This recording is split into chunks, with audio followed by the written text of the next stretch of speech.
Tense শেখার জন্য সহজ এবং কার্যকর একটি টেকনিক হল টাইমলাইন এবং স্ট্রাকচার টেকনিক। নিচে ধাপে ধাপে ব্যাখ্যা করছি।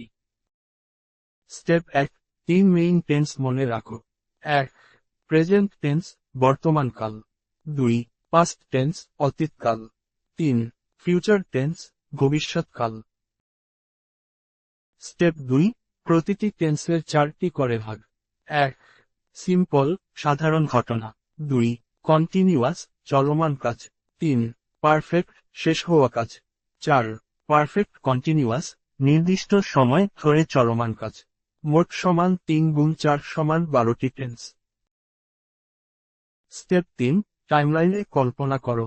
একটা সরল রেখা কল্পনা করো যেখানে এখন সমান প্রেজেন্ট, আগের দিক সমান পাস্ট, পরের দিক সমান ফিউচার।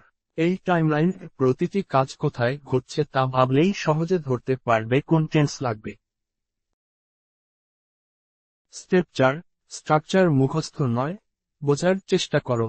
এইভাবে পাস্ট ও ফিউচার ও সাজিয়ে নাও। Step 5, practice technique. প্রতিদিন একটি টেন্স নিয়ে 5টি বাক্য বানাও। গল্প পড়ে প্রতিটি বাক্যে কোন টেন্স সেটা চিন্তা করো। নিজের জীবন থেকে একটা ঘটনা নিয়ে 12টি টেন্সে লিখে দেখো। ভিডিওটি সম্পূর্ণ দেখার জন্য অসংখ্য ধন্যবাদ। ভালো লাগলে লাইক, কমেন্ট এবং শেয়ার করবেন এবং এই রকম আরো ভিডিও পেতে আমার চ্যানেলটি সাবস্ক্রাইবও করতে ভুলবেন না। আসসালামু আলাইকুম।